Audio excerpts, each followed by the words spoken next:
Morning. Morning, morning. Magandang morning. Sir Aston po.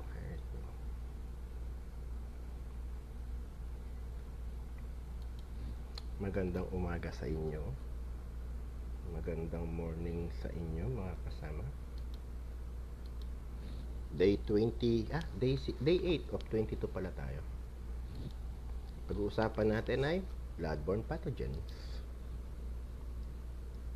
Ano ba ang bloodborne pathogens? Diba? Yun. At ano ang magagawa natin para maiwasan ito? Kailangan maintindihan muna natin kung ano yung bloodborne pathogens, kung ano yung nilalaman bago natin magawa ng tamang solusyon, di ba? Shout out kay Carlo Lauban, kay Maring Glendale, kay Tol Edwin Maglapid Ramos, kay Mark Chab Tinoklap, kay Wilfredo Once, kay Boss Fred, shout out sa'yo. Di ba? Shout out kay Robin Castro, Joven Bancuwa Tamban, kay Utol Cristina Rodriguez, shout out, kay OSHP Parma Urma, shout out, kay June Mar Garcia Leones, shout out po, Leo Prada Grice, Neil Samson, Barakong Bombay, shout out, Dom Share, Engineer, shout out, Joshua Rebelo, shout out po. So shout out po sa inyong lahat, ano? Shout out. Meron na agad tayong 7. Shoutout po sa 7 na nasa loob. Magandang umaga po sa inyong lahat, mga kapatid, mga kasama. Shoutout Junmar, shoutout Tolero Aquin, Rep. Buyayo talaga ako sa R. Shoutout po. Shoutout sa lahat.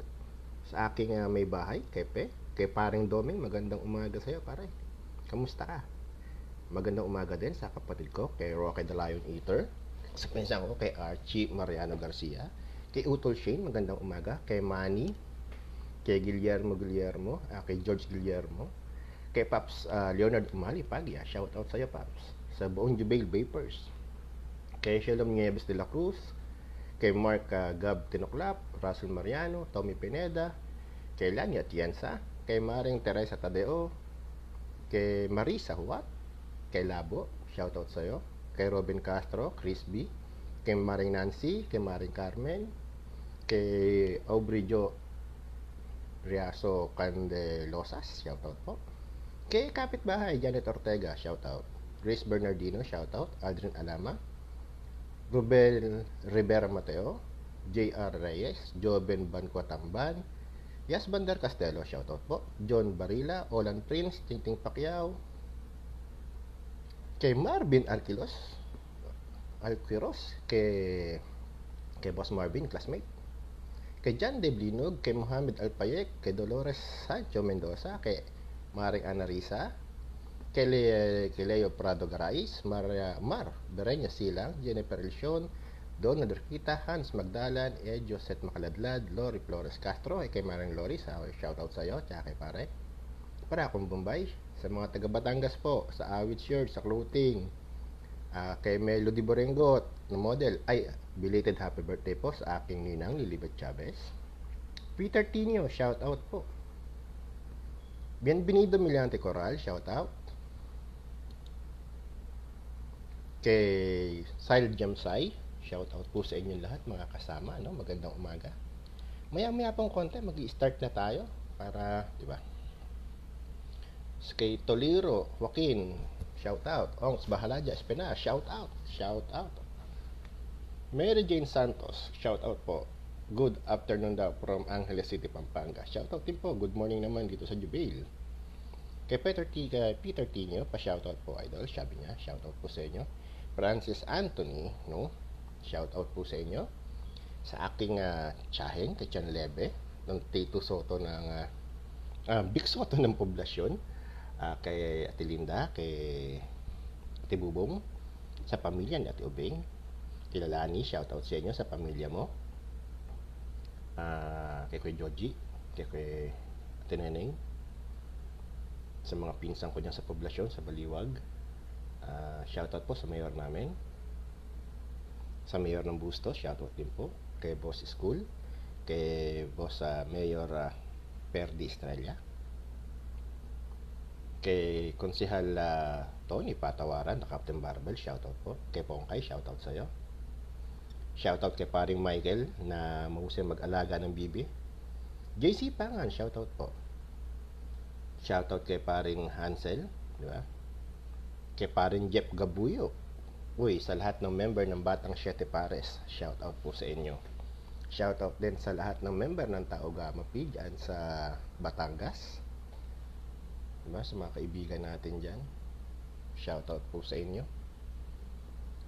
9:40 po, start na tayo, no? Medyo tinanghali tayo ngayon eh.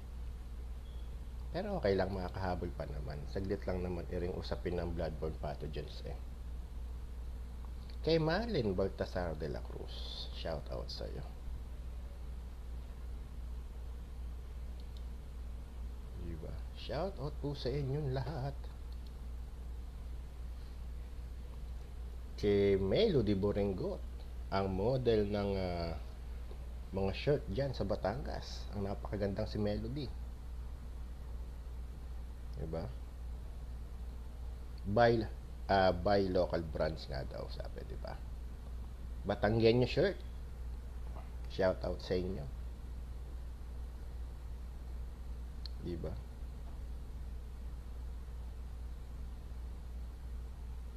Lawbreaker, mga shirt na local dyan sa Batangas.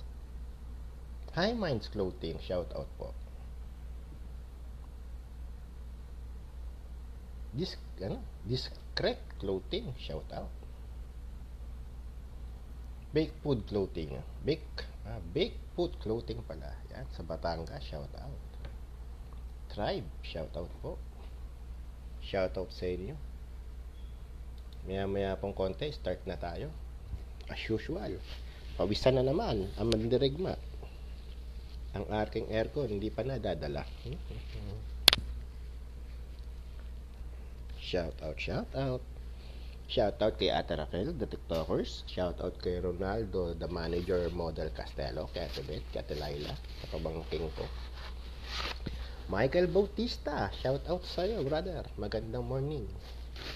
Shoutout sa mga anak ko, kay Christian, kay Crystal, kay Christine, kay CD, kay Bombom, kay Rain, kay Prince, kay Melice. Shoutout sa inyo. Pa-share na lang po ng live natin, ano, kung pwede. Para makapag-ano na tayo, malaman nila na magsisimula na tayo. Kung pwede lang po, pa-share na naman ng live.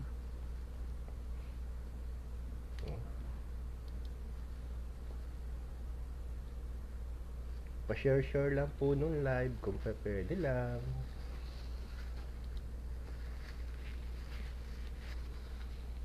Pa-share na lang po. Salamat po sa lahat ng nag-follow sa akin nga pala sa Facebook at saka lahat ng nag-subscribe sa YouTube channel natin. Maraming salamat po. Konti na lang po. Konti na lang. Halos kulang kalahati na lang. Baka umabot tayo sa bilang, di ba? Ardrin Alama, shout out. 4 minutes. Mar Berenya Silang, shout out sa'yo tol. Magandang morning. Magandang umaga sa mga taga Batangas, sa mga kapatid at brothers natin dyan.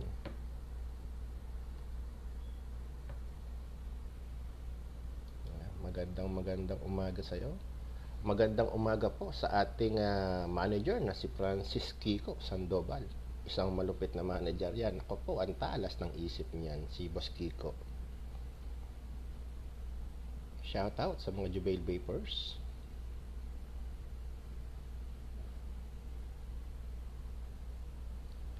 Pag ang naging manager mo, kagaya nila Boss Kiko, ay panalo ka, matututo ka talaga. Ay, shoutout sa aking pinsan, Honey Alberto. Nuknukan ng ganda. Nuknukan ng ganda kong pinsan, Honey Alberto. Shoutout kay isa sa pinakamahusay na safety practitioner dyan sa Pinas, kay Boss Jeffrey Abu Escalona. Diba? Shout out sa inyo, mga kapatid.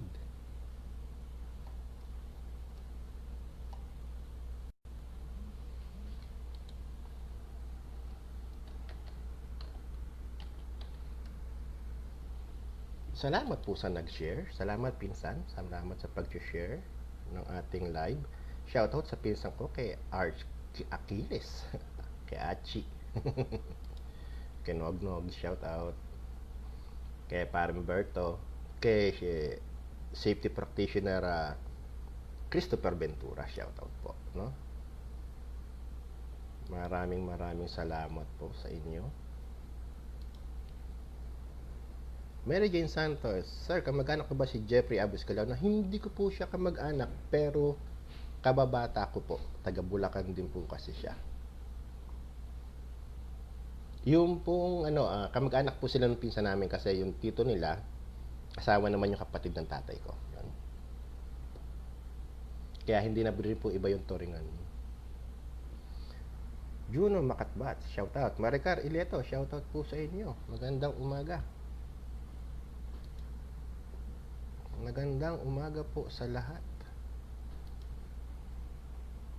2 minutes. Start na po tayo. 2 minutes. Pag-uusapan po natin ay bloodborne pathogen. Bakit ba natin kailangan malaman ito? Ano ba kalagahan nito? At ano ba yung responsibilidad na meron dito, yung kaakibat nito? Kapag gumawa tayo nito, pag pina-implement natin, sino-sino ba yung mga apektado? Yan ang pag-aaralan natin ngayon, Napapanahon to kasi COVID.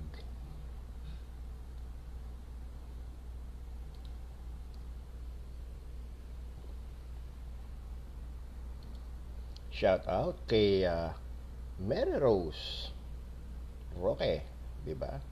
Sa ating kapatid na napagkaganda, pagkababait na mag-asawa niyan, ang si Mary Rose at saka yung kanyang mister. Shout out sa inyo, mga tol. Shout out kay John Patrick Peñamora Almires.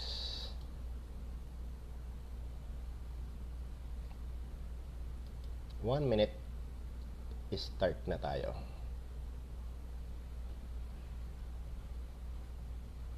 One minutes na lang, start na po tayo.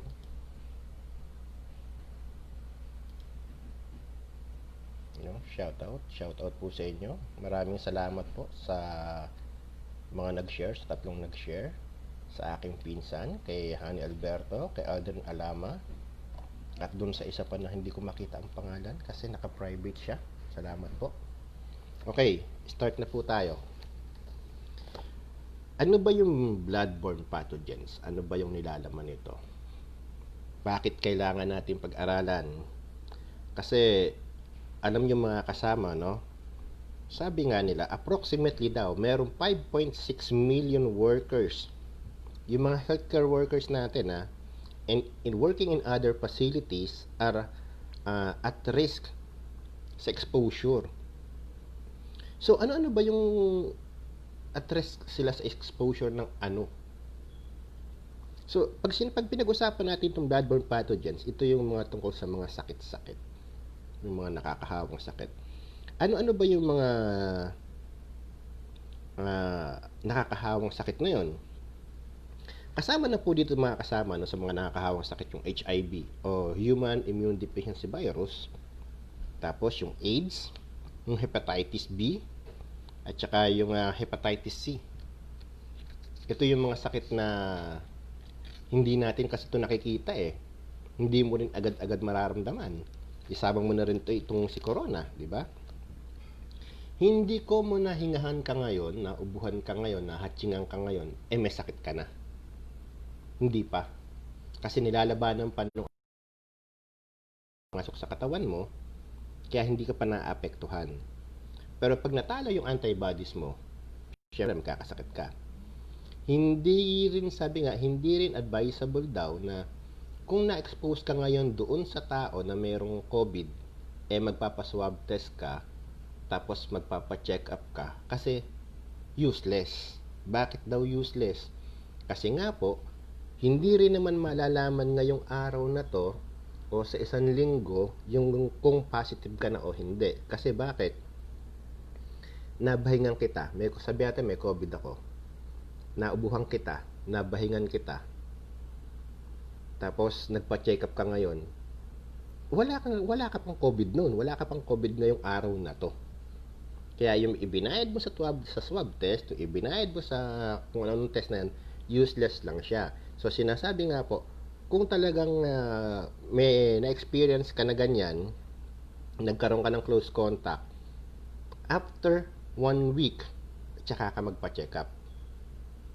Para malaman kung positive ka. Kasi dyan pa lang lumalabas yung sintomas. Hindi same day, di ba? So, dito sa ating pag-aaralan sa bloodborne pathogens, ano ba yung covered nito? Di ba? Dito kasi pag-aaralan nga natin o pag-uusapan natin kung ano yung dapat mong gawin, sino-sino ba yung apektado. Sabi nga sa OSHA's Bloodborne Pathogen Standards prescribes safeguards to protect workers against the health hazard from exposure to blood and other potentially infectious materials and to reduce the risk from this exposure. Yun. So, who is covered by the standard daw?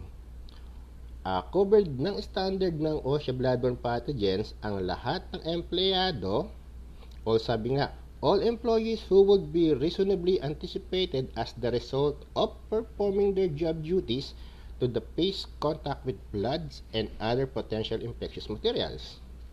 Ngayon, sino-sino ba yung ano na to? Number 1 dyan is yung mga Good Samaritans. Apektado din yung mga yan. Sino ba yung Good Samaritans? Yung mga matutulungin tao. Diba? Yung kunyari, meron kang kasamahan na nahiwa, nasugatan, may nakitang banggaan, may duguan, tinulungan mo, tapos yung dugo ng tao, nag-ano sa kamay mo, sa palad mo, sa balat mo, nagkaroon ka ng contact dun sa dugo na yon, tapos nagkasakit ka, pagkaraan ng ilang araw, sa mga pakiramdam mo, nagkasakit ka, ibig sabihin, nahawa ka. Diba? Ngayon, paano ba tayo mahahawa? Paano ba tayo daw mahahawa ng sakit na mga sakit na ito? Uy, Utol J. Agorsilio, shoutout. Diba? May mga paraan kasi kung may mga dinadaanan yung mga bakterya na yan. Ang bakterya, ang virus, hindi natin nakikita. Microscope lang po ang kailangan natin gamitin para makita natin to. Ngayon, sino-sino nga yung at risk? Yung mga physicians daw. So, meron tayong 12 list, numbers, kung sino-sino yung mga at risk, kung may mga posible na mahawa sa mga sakit na ganito, di ba? So, number 1 yung physicians, gaya ng mga nurses and emergency room personnel, exposed yan sa pagkahawa. Yung mga orderlies o yung housekeeping personnel and laundry workers, dentists and other dental workers, laboratory and blood bank technologists and technicians, medical examiners, morticians, law enforcement personnel, firefighters, paramedics and emergency medical technicians, anyone providing first response medical care, medical waste treatment employees, at saka yung mga home healthcare workers. So, sila nga daw po yung malapit sa pagkahawa o yung exposed sa risk na mahawa. Kasi bakit? Especially itong mga nasa ospital, di ba? Exposed yung mga tao na to sa pag-aasikaso dun sa mga may sakit. Imagine niyo mga kasama, no? May mga sumalangit na po yung mga frontliners natin na yumaon dahil na hawa sa sakit sa mga virus, di ba? Ang virus nga kasi walang sinisino, walang pinipili, 'di ba? Kapag mahina ang resistensya mo, kapag may problema ka, pag tinamaan ka ng malakas na sakit, bagsak ang katawan. Kaya dapat natin pag-ingatan, kaya dapat tayo mag-ingat. At itong mga tao po na nabanggit na to, yung 12 tao na to, sila yung pinaka-prone. Sila yung pinaka-prone o pinaka-exposed sa sakit na to. Kasi sila palagi yung humaharap sila yung frontliner natin di ba? So, paano daw ba nagkakaroon ng exposure? Sabi nga, how does exposure occur? O occur? Unang-una, yung pinaka-common, needle stick. Di ba? Yung matutusok tayo ng mga heringgilya na ginamit sa kunyari, nagpatato ka. Yung karayom na ginamit mo, ginamit sa'yo, ginamit na pala sa iba. Kasi hindi natin alam kung yung nauna nagpatato may sakit o wala. Kasi hindi mo naman malalaman, hindi natin malalaman kung may sakit yung tao unless makikita natin yung medical result nila.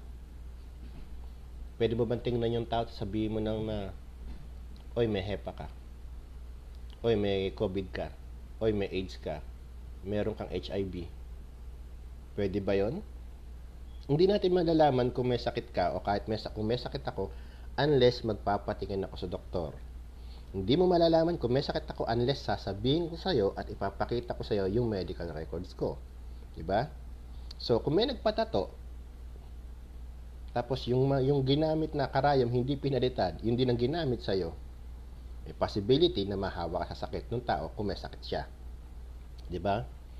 Pangalawa, cuts from other contaminated sharp, scalpels, broken glass, etc. Yung nahiwa ka. Yung tabi natin dito, sa ospital, di ba? May mga nabasag na bote dyan. Hindi natin alam kung ano laman ng mga bote-bote na yan. Nahiwa ka, di ba? So yung bote na to contaminated na to. Yung mga tools na to or equipment na to, yung mga kung ano man na to is contaminated yan, tapos mahihiwa ka. Yung bacteria, yung virus, pwedeng pumasok sa katawan mo. Diba? Tapos, yung pangatlo is contact of mucous membranes. For example, eyes, nose, mouth, or broken cut, or abraded skin with contaminated blood. Diba? Paano tayo kadalasan nahahawa sa COVID? Diba? Sabi nga nila, kaya nga tayo nagmamask, diba? Sabi kasi nila contaminate, airborne daw itong virus, kaya tayo nagmamask para hindi mag-spread. Natalsikan ka ng laway. Assalamualaikum warahmatullahi wabarakatuh, sir. Shoutout sa iyo, Michael.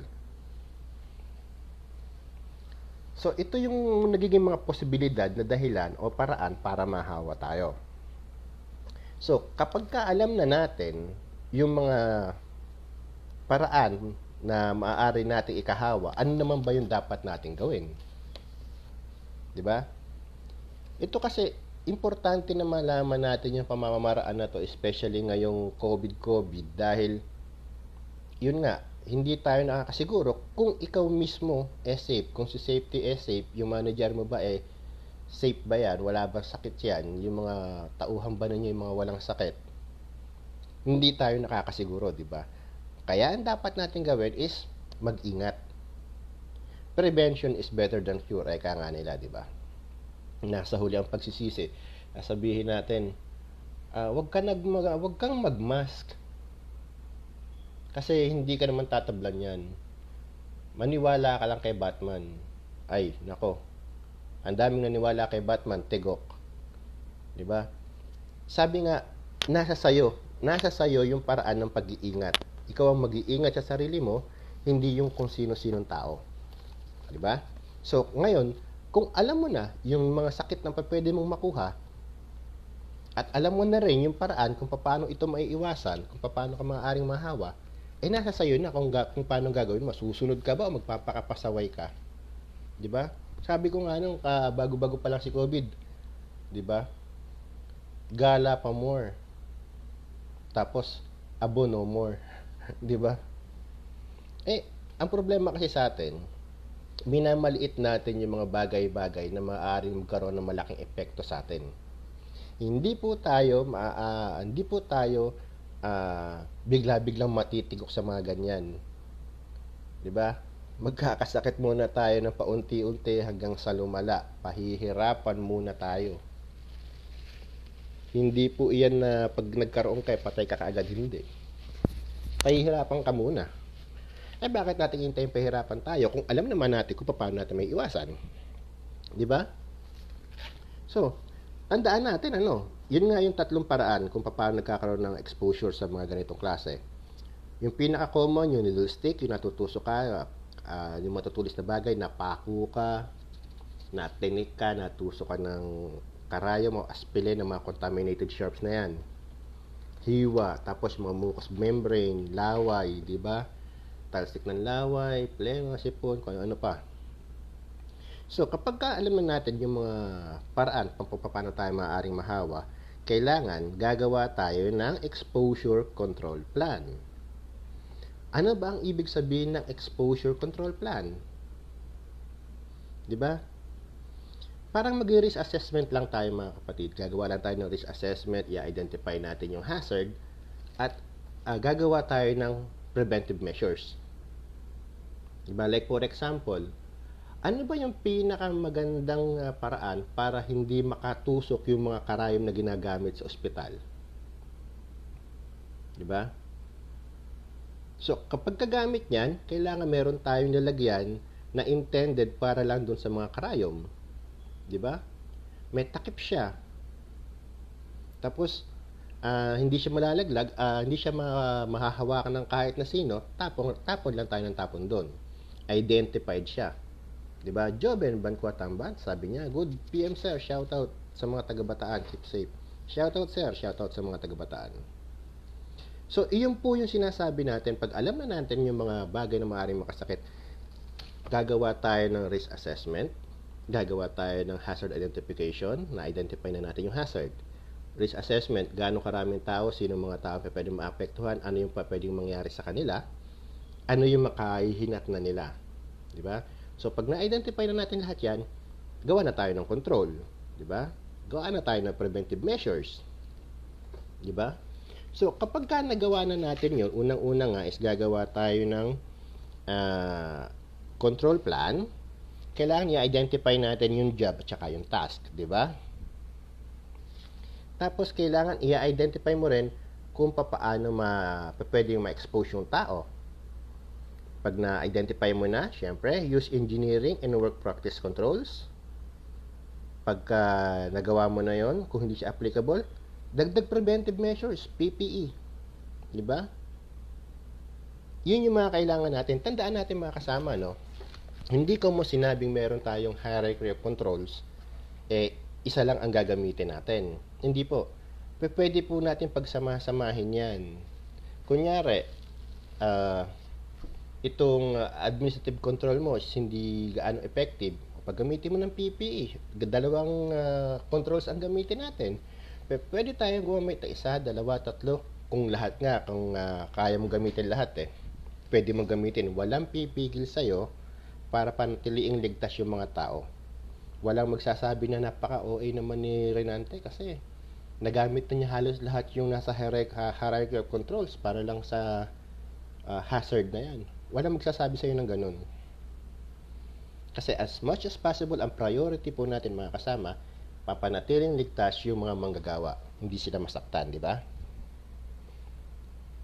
So, ano ba yung universal precautions daw natin pagdating sa bloodborne pathogens?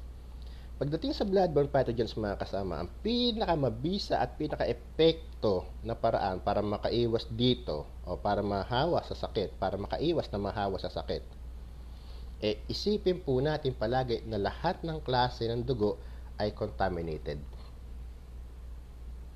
Kasi pag inisip natin na ito ay contaminated, mag-iingat tayo diba? So, treat all human bloods and certain body fluids as they are infectious. Yun daw po yung pinakamabisang paraan para maging conscious tayo, para maging aware tayo. Must observe all situations where there is potential for contact with bloods or other potential infectious materials. Ngayon, ito nga po yung sinasabi natin. Kapag ka tayo ay galing, kunyari, nasa trabaho tayo, para maiwasan natin na mahawa yung mga mahal natin sa buhay, pag iwi po natin ng bahay, yung damit na suot mo, ihiwalay mo doon sa damit ng mga bata na nasa mga bahay lang. Kumbaga, ihiwalay mo ng lalagyan, ihiwalay mo ng labahan. Unahin mo yung damit ng mga bata, yung pamilya mo, bago mo labahan yung mga pantrabaho. Diba? Or much better, kung hindi mo na iuwi sa bahay mo, yung mga damit na ginamit mo na pantrabaho. Kung sa ospital ka nagtatrabaho, di ba? Kasi hindi ko mo sinabi mga kapatid na ito ay para sa construction lang. Hindi lahat ng safety nasa construction. Yung karamihan po o yung iba pong safety natin nasa general industry. Kaya sabihin iba, sir, hindi man applicable sa amin yan kasi construction kami. Or sabihin iba, sir, hindi applicable sa amin yan kasi general industry kami. Hindi po. Ito po procedure na to ay applicable para sa lahat. Di ba? Wala pong pinipili ito kasi wala pong pinipili nga yung sakit. Kaya dapat po alam mga sarili. Maraming salamat po sa mga nag-angry face ha. Kayo talaga. Best friend. Nandiyan ba kayo? So, pagka po tayo naman ay magtatrabaho, meron po tayo tinatawag na safe work practices, di ba? So, pagka sa safe work practices natin o yung work practice controls natin, pagkatapos natin magtrabaho, syempre, kailangan hugas tayo ng kamay bago kumain, pagkagaling sa CR, di ba? Pagkakain, di ba? Kung ano man ang gawin natin, kailangan hugas kamay. Oy, pamangkin, Carmeli Manglabnan, shout out sa'yo. So, sinasabi nga din po dito, iwasan daw natin yung mga magbasag-basag, yung ng mga gamit, yung mga bote-bote, yung mga pako. Kung nakikita natin na may mga nakahambalang, tanggalin na natin, no? Bawal din pong magdala ng pagkain daw sa mga workstation. Bakit? Kasi po, especially pag nasa ospital tayo, kain-kain ka lang dyan, ang virus dyan nagpalibo at naglisaw, di ba? Hindi mo naman nakikita tapos ikaw kain-kain ka lang dyan. So, yung pagkain mo, ipapatong mo sa lamesa, kung saan lugar na contaminated na, tapos gangatain mo, ubos, pasok, di ba? Kasi dito kasi tayo, shout out, pasok yung virus sa'yo. So, mas pinadali mo lang na magkaroon ka ng infection sa katawan.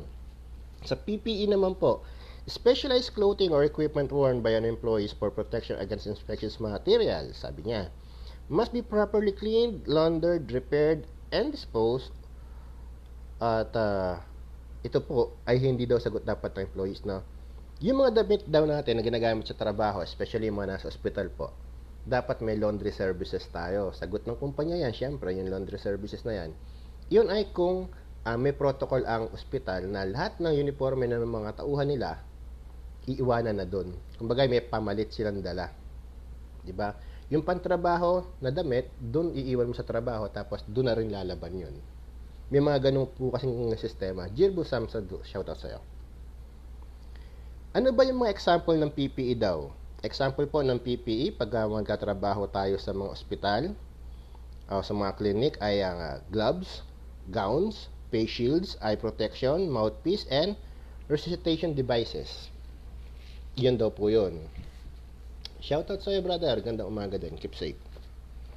Tapos sa housekeeping, pagka meron tayong housekeeping, syempre, kapag meron tayong opisina o mga lugar na pinagtatrabahuhan, sabi ko nga noong nakaraan, yung housekeeping and material management natin, importante yan, hindi lang po sa construction.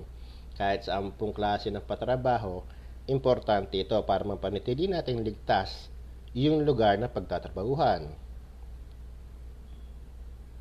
Diba? Sabi ni Yuel Monton, tama ka sir, safety is must be available to all works and not only in specific work of area. Opo, tama po, kailangan lahat, ina-apply natin to sa lahat ng klase na industriya. Iba-iba lang po kasi may specific na procedure na para sa construction, may specific para sa iba't ibang industriya. Pero yung mga ganitong procedure po, general to. Ito po ay para sa lahat. Applicable po ito para sa lahat ng klase ng patrabaho. So, housekeeping, housekeeping must develop a written schedule for cleaning and decontamination of the worksite based on the location within the facilities, type of surface to be cleaned, type of soil present, at task or procedures being performed. Diba? Kailangan may schedule nga daw na ma-maintain natin yung paglilinis, especially po ngayon na kailangan sanitize yung mga gamit natin at yung mga area na pinaggagalawan natin. Hindi po pwede na, naglinis kami kayo ng umaga bukas naman ang susunod. Di ba? Naglinis ka ngayong umaga, isang beses ka lang naglinis sa maghapon, may mga nagdatingan ng mga tao, hindi mo alam kung contaminated na to, kung mga infected na itong mga tao na to ng corona. Who knows? Hindi natin alam, di ba? Yun po yung nangyayari. Yung iba kasi nagtitipid. Di ba? Nagtitipid sila, kaya ang naging resulta, nagkakaroon pa ng problema. Di ba? Or siguro, wala silang proseso para dito. Or hindi nila alam ang gagawin para dito. Kaya nga po mahalaga sa bawat isang safety na malaman kung paano ko kontrolin ang mga sitwasyon na darating sa atin. Kasi tandaan po natin mga kasama, ang problema, hindi niyan inaantay na may dala kang workbook, may dala kang reviewer bago lumabas. Kaya may dala ka, kaya prepared ka, kaya hindi ka prepared. Pag tinamaan tayo ng problema, pagka nagkaroon ng aksidente o insidente, kailangan ma-resolve natin. Kailangan meron tayong ibibigay na corrective action, may ibibigay tayong suggestion. Hindi pa pwedeng sabihin mo na, ay sir, wait, Google ko lang, i-research ko lang. Sir, bukas na lang natin pag-usapan ulit yan.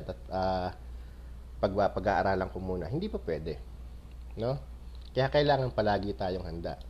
Pa-share na lang po kung maaari. Pa-share na lang po yung ating live. Kung okay lang po.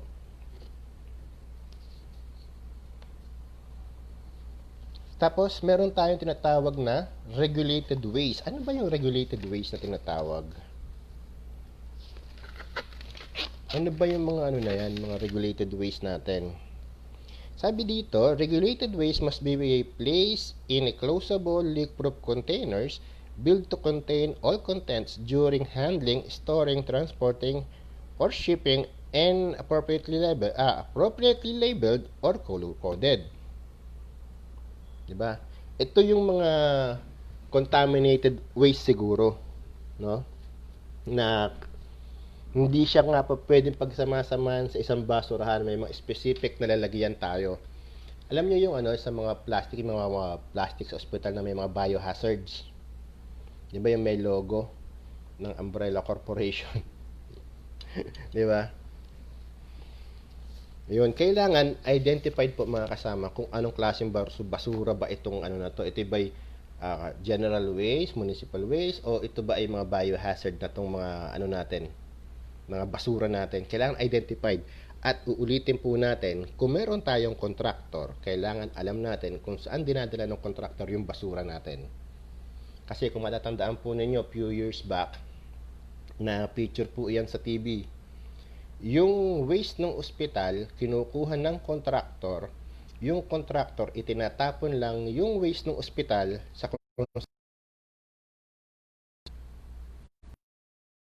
sa TV noon, few years back.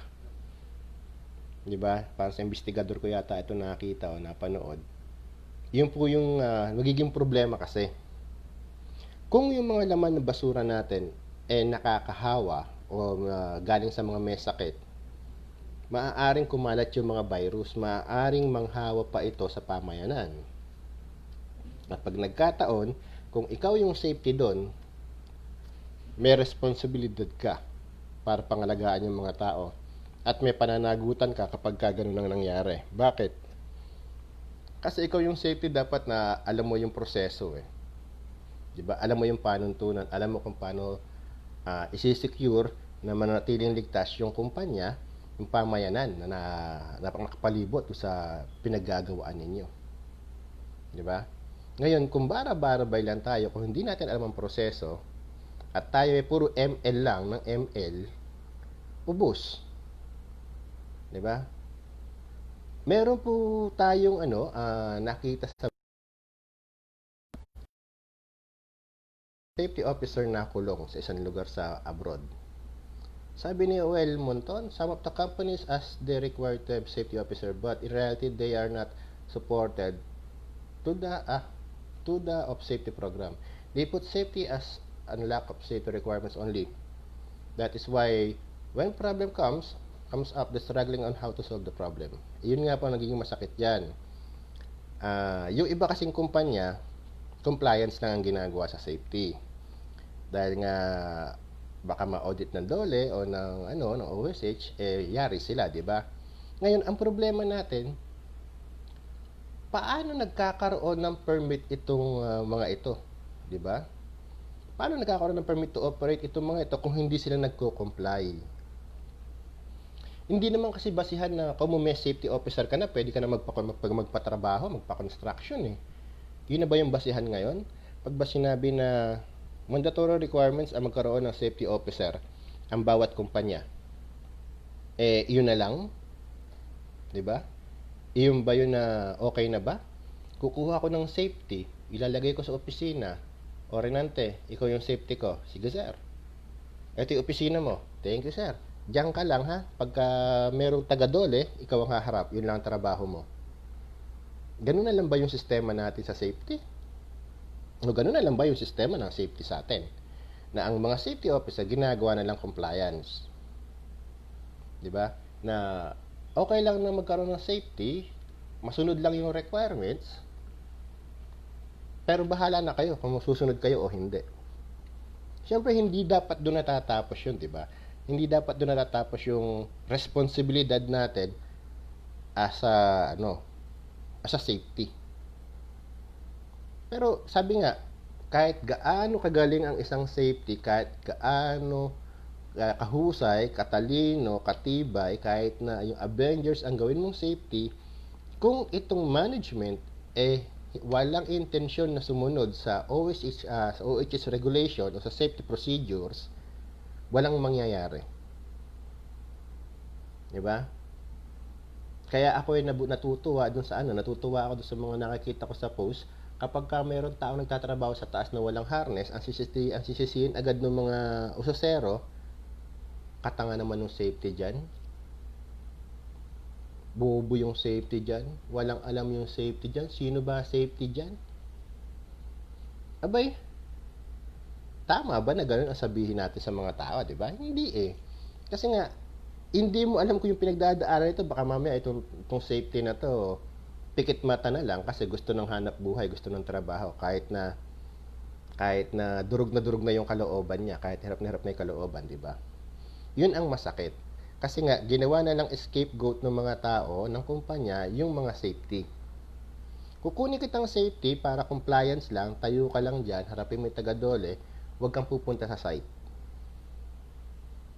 Pag may nangyaring problema, may nangyaring aksidente, si safety ang sisisihin. Diba? Shock absorber tayo eh. Pero which is hindi dapat ganun. Dapat kasi ma-regulate yan. Dapat meron tayong records ng mga kumpanya na pasaway. Ngayon, kung pasaway itong kumpanya na to, maraming unsafe condition, aksidente, unsafe act na pinagagawa sa mga tao at nakakating sa reklamo sa DOLE o sa kung saan departamento man, i-blacklist to. Iban yung kumpanya. Kasi, alam niyo mga kasama, yung masakit mang aminin, pero hanggat walang sample, walang susunod eh.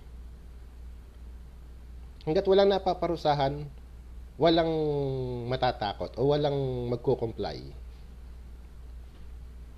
May mga tao dyan nagkakamatayan, may mga kumpanya, may mga project nagkakamatayan yung mga tao. Nasuspende ang project mo? Hindi. Nag-penalty ka? Malay natin. Pero ang alam natin, nagtatrabaho pa rin sila. Diba? Sige sir, sige, walang problema. Diyan ka ng Junmar, panoorin mo lang mamaya sa YouTube. Yun ang masakit mga kasama, no? Kaya nga sabi nga natin, dapat alam natin yung ating gagawin, alam natin yung responsibilidad natin. Prevention is better than cure. Kahit sabihin man ng mga manager natin, ng mga amo natin na display ka lang, para mapangalagaan natin yung sarili natin, kailangan bawat kilos natin, alam natin at dokumentado. Recorded. Diba? May documents tayo magpapatunay na ito yung ginagawa ko sa araw-araw. Diba? Pero ayaw naman ng amo ko. Gawin mo pa rin. Kung ano yung alam mo tama at makakapagligtas sa mga tao, gawin mo. Kasi in the end of the day, pag may nangyari, ikaw pa rin ang sisisihin yan. Diba? So, balik tayo rito Sa laundry nga, doon sa mga damit natin, kapag ka tayo ay galing sa trabaho, mayroong mga kumpanya na yung mga damit na pantrabaho iniiwan doon sa lugar na pinagtatrabahuhan at sila na yung sumasagot sa palaba. Hindi mo na kailangang iuwi at hindi mo na kailangan sa bahay laban. Pero kung sakali na yung kumpanya mo walang procedure na ganyan, walang panuntunan na ganyan, pwede naman na ang gawin natin, pag uwi mo sa bahay, palit ka ng damit, di ba? O linis ka ng katawan, palit ka ng damit, yung pinaghubaran mo, ilagay mo sa ibang lalagyan. Huwag mong isama doon sa damit ng mga bata at doon sa damit ng mga kasama mo sa bahay. Para in case na may contaminated yung damit mo, hindi mahahawa yung mga damit nila at hindi mahahawa yung mga bata. Di ba? So, sinasabi nila, no, kapag ka daw ang isang tao ay may sakit, obligado ang kumpanya na ipa-ospital ito. Sagot ng kumpanya. Ha? Sagot ng kumpanya yung pagpapagamot sa tao. Especially kung yung sakit ng tao ay related o nakuha niya doon sa pagkatrabaho. Yung sinatawag natin occupational disease o occupational illness. Diba? Obligasyon yan ng kumpanya, kaya nga meron tayong mga insurance eh. Ngayon, with regards naman sa mga bakuna, obligado na yung kumpanya magpabakuna ng mga tao nila. Pero, pwede pong tumanggi yung empleyado kung ayaw niya magbabakuna na merong supporting documents na magsasabi na ayoko magbakuna. Diba? Ayoko magpabakuna, ayoko magpaganyan, hindi ko alam kung ano epekto niyan. Okay lang yon, pwede kang tumanggi. Basta may kasulatan na ayaw mo. Na tumapayag yung opisina na ayaw mo. Kasi, ang magiging laban dyan is pag may nangyari sa'yo, hindi nila masisisi yung opisina. O yung kumpanya na kaya may nangyari doon sa tao kasi ayaw, hindi mo pinabakunahan. So, meron silang maipapakita na dokumento na magsasabi na siya ang tumanggi. Diba? At pwede din naman na huwag ka magpabakuna, tatanggi ka, at pipirma ka na ako ay kusang loob na tumatanggi sa pagbabakuna. Ganon. Oy, Big Soto ng aming lahi. Chanlebe, shoutout po, magandang umaga. Yun. Tapos pwede po mga kasama na itong tao na to, na tumanggi magpabakuna, biglang nagbago ang isip, magpapabakuna na siya, pwede rin yun. Pwede siyang tumanggi at pwede siyang umuo. Pero obligado pa rin po na sagot ng kumpanya yung pagpabakuna o yung pagpapagamot sa mga taong nagkaroon ng sakit due sa trabaho nila. Di ba? Nang dahil sa trabaho. So, ano pa ba?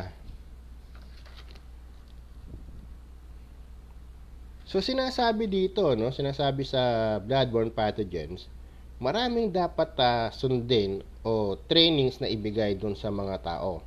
At maraming proseso dapat ang gawin natin para maiwasan natin na magkaroon ng contamination dun sa buong lugar. Unang-una nga, sinasabi nga po natin dito, kailangan may procedure tayo na sinusunod. May protocols tayo. Kagaya halimbawa sa mga sakit nga, kailangan may protocols tayo in case na magkaroon ng exposure. Tapos, in case na magkaroon ng exposure, meron tayong post-exposure follow-up. Di ba? Nagkaroon ng exposure. May procedure tayo dyan. O contaminate natin yung area. I-isolate natin yan. Di ba? Yung mga tao, pa-check natin. Yung mga taong na-exposed, nagkaroon ng close contact sa mga may sakit, i-isolate natin. O i-monitor natin kalusugan nila. May ganun ba? Di ba? Tapos, iyan, yung mga tao na to, syempre, kapag kunyari, nagkaroon, let's say, sa project ninyo, merong nagkaroon ng COVID outbreak. Ano ang gagawin natin? Pag yung mga tao na to may nagkaroon ng COVID outbreak sa area ninyo, syempre, i-report mo sa yan? Sa hotline kung saan sinasabi ng gobyerno na dito mo i-report yung mga tao. O yung sitwasyon. Ngayon, kapag sinabi na kailangan i-isolate yung mga tao, yung company ang magpo-provide ng isolation room para sa mga tao sa kanila. Sagot ng kumpanya, yung tirahan ng mga tao, yung pagkain ng mga tao, lahat dapat ng kakailanganin ng mga tao mula sa pagkain, sa tulugan. Sagot nila yan, sagot ng kumpanya. Hanggang sa masiguro na itong mga tao na to ay ligtas at pwede na silang bumalik sa kanilang mga pamilya o pwede na ulit silang magtrabaho. Kailangan po, hindi iyang kakaltasin doon sa mga manggagawa, doon sa mga naapektuhan. Tapos kailangan din recorded, no? Recorded kailangan yung galaw ng mga tao. Kasi magko-contact tracing tayo kung sino-sino yung mga nakasalumuhan nito, sino-sino yung mga nakasama, di ba? Saan-saan mga nakatira, kailangan aagapan natin para hindi lumala. Paano po ang gagawin natin in case na magkaroon na ng outbreak sa labas o nakahawa na sa labas? Meron tayong isang tao na sabihin natin na suspected lang na may COVID. Diba, may sintomas. Pinauwi natin, hindi tayo sure Tapos nung pag-uwi niya, tsaka siya nagkaroon ng COVID. Paano ang gagawin nating proseso dito? Diba? Yun nga po yung sinasabi natin mga kasama na dapat meron tayong back to work COVID prevention plan. Kasi pag wala po tayong COVID prevention plan, mangangapa po tayo sa dilim kung paano ang gagawin natin. Diba? Pero kung meron tayong back to work COVID prevention plan, nakalista na po dyan yung gagawin natin. Halimbawa, may COVID na ngayon, di ba, na-stop kayo sa trabaho. Ano ba yung unang gagawin ng mga tao pagpasok sa trabaho? Doon pa lang sa gate, paano na yung proseso? Paano na yung proseso pagpasok sa opisina? Paano yung proseso ng paglilinis? Paano yung proseso ng mga nagtatrabaho?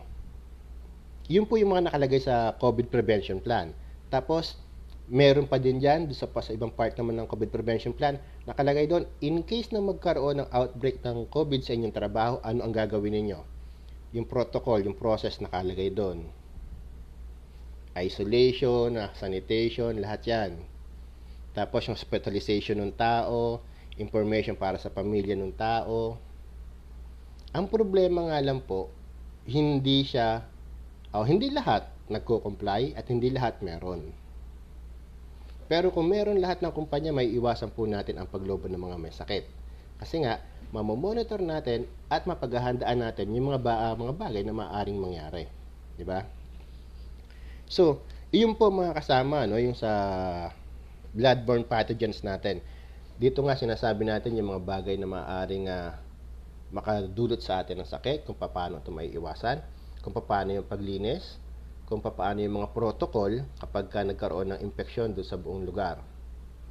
So, bukas po, no? Saglit, konti lang naman kasi ito Bukas po mga kasama, ang pag-uusapan naman natin, day 9 po tayo bukas. Ang pag-uusapan po natin ay excavation and trenching. Bagay na bagay po yung subject na to para sa mga nasa site, sa construction site. From grassroots, bagay na bagay po sa inyo to at sa mga nasa expansion, sa flow line, doon sa mga lugar kung saan merong mga hukay. Bukas pa pag-uusapan natin kung sino-sino, ano-ano yung mga trabaho, ano yung excavation, ano yung confined space, ano yung mga dapat nating matutunan, ano yung preventive measures, ano yung hazard sa confined space, sa excavation. Lahat po yan pag-aaralan natin bukas. Kasi ang excavation po, pag umabot tayo ng more than 1.2 meters ang lalim, categorized as confined space na siya. Ngayon po, hindi ko mo sinabing excavation, hanggang talampakan lang ang hukay. Meron pong hukay dyan na hanggang tuhod, hanggang bewang. Diba? Lagpas tao, lagpas building. Meron din namang hukay na tinatawag na